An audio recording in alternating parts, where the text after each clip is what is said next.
Zelda Breath of the Wild is a phenomenon. It's had seemingly universal praise from all the gaming press, it's spawned countless YouTube channels covering hints, tips and secrets, and it's almost single-handedly sold the Nintendo Switch to gamers the world over, even if it is just a home for remastered Wii U titles. Off the back of such high praise, and mainly Nakey Jakey's video, I went out and bought a Wii U so I could play Breath of the Wild and see what all the fuss was about for myself. And honestly, I don't get it. Now before you all go steaming off to the comment section to profess how I'm an idiot and I don't know what I'm talking about and Breath of the Wild is the best game any mere mortal could ever hope to make and I should count myself lucky that Nintendo is willing to share its majesty with the world. First of all, this is an opinion piece and it's okay for people to have different opinions to you. If you love Breath of the Wild, then more power to you.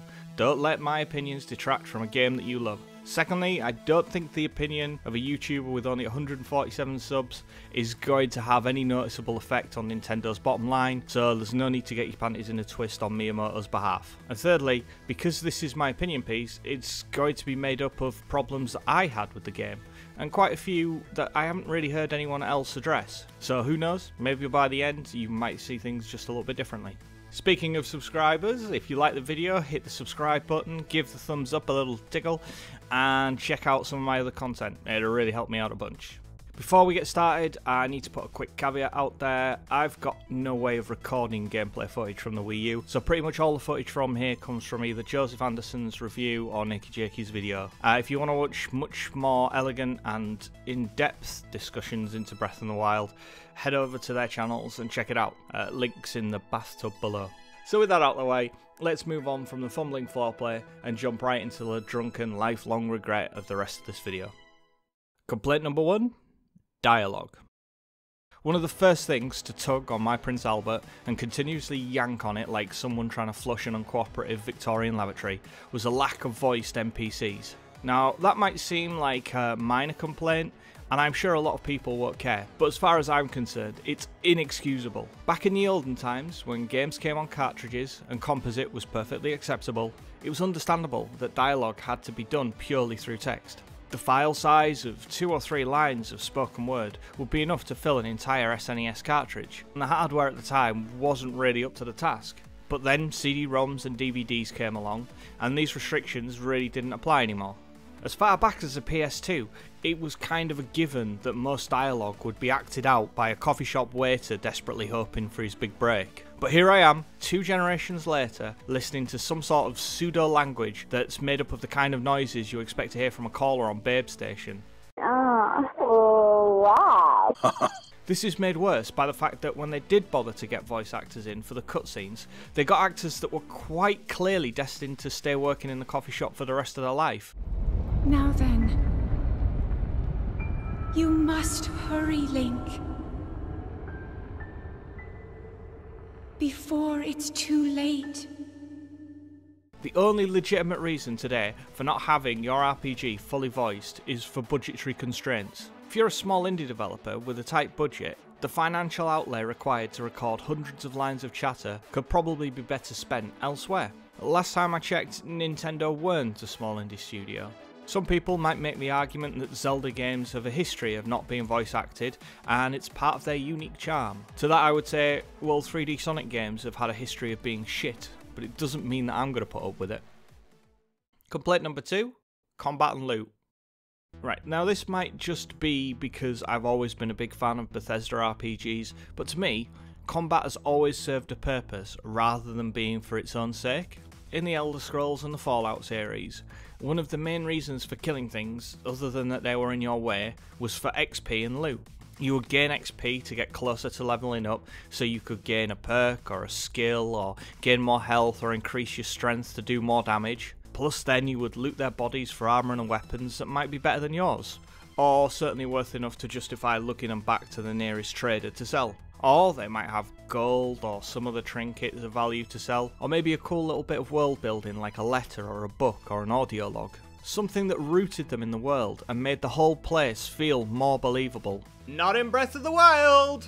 The enemies don't wear compatible armour with Link, so there's nothing to pick up there. They might have a weapon worth picking up, but with the degradation system being so heavy-handed as it is, they all just become disposable and have no intrinsic value. They might have healing items with them at the camp, but as soon as you can't walk 10 feet without finding an apple tree to pick, a stalk to kill, or a mushroom patch to plunder, they're pretty worthless as well. So not only do you not get any real loot for combat encounters, bar maybe a chest that they're guarding, your health and stamina upgrades are tied to finding like orbs in shrines, not from XP. So with no reward incentive to engage enemies, and only the chance that you might take damage or break one of your balsa wood swords, combat felt more like something to avoid rather than to be sought out. Couple all that with the inconsistency triggering of the flurry rush counter, and for me, combat was always a last resort. Complaint number 3, interface. So much of Breath of the Wild felt like stylized padding to me. In most RPGs that rely on sectioning off inside spaces from the outside world via a loading screen, they generally make the process as unintrusive as possible. Press X to open a door, short sound effects into loading screen, and then you're into the building. But not in Breath of the Wild. Every time you want to enter a shrine, it's always press X and then you get a little cinematic of the shrine opening. You walk into the shrine and it's press X again, and you get a lovely little cinematic of the elevator going down with a nice little fade to black at the end. Then you get a loading screen. Then you get another cinematic of the elevator coming down to the bottom and Link stepping out. And then you get a lovely weird quote that generally is just absolute drivel and nonsense. And then you get the title of the shrine, and then you get control back. And that's for every single shrine. This drawn out approach is epidemic in this game. Every time you want to upgrade your armour, you have to go through this long ass animation of that creepy middle-aged ant that used to terrify you as a child, bursting out of a giant flower and blowing shit at you. Followed by a fade to black, and then a dialogue box celebrating the fact that your armour has now been upgraded in exactly the same way that you asked it to be. And the cooking! God damn the cooking! No handy list of recipes that you know, and maybe a nice little number next to it to show how many you can make with the ingredients you have. Oh, no. It's pick an item, put it into hold, select another item, put it into hold, pick another item, and another. Exit out of the main menu, select to put them in the pot, play a song with some food bouncing around, and then a celebration menu. Every time! Oh, I'm going on a long trek out into the wilderness to a new area. Better dedicate half an hour for cooking freaking hearty apples for the trip. Conclusion. Breath of the Wild is by no means a bad game. Paragliding and Link's ability to climb almost anything are absolute fantastic, as is the elemental system. Going out in metal armour and waving a metal sword around in a lightning storm is as bad idea in the game world as it would be in the real world. And building a fire is a good way of gaining some height with your paraglider. But both these systems are just foundations for making a great game, and are not enough on their own to make this game the 10 out of 10 masterpiece everyone professes it to be, with every adventure into the wild resulting in either a child-friendly puzzle or a tedious fetch quest, and all the combat in between being just a long drawn out way of exchanging one disposable weapon for another. I just feel that Breath of the Wild is the very definition of wasted potential. Hey, what's up guys, how's it going? I hope you enjoyed the video.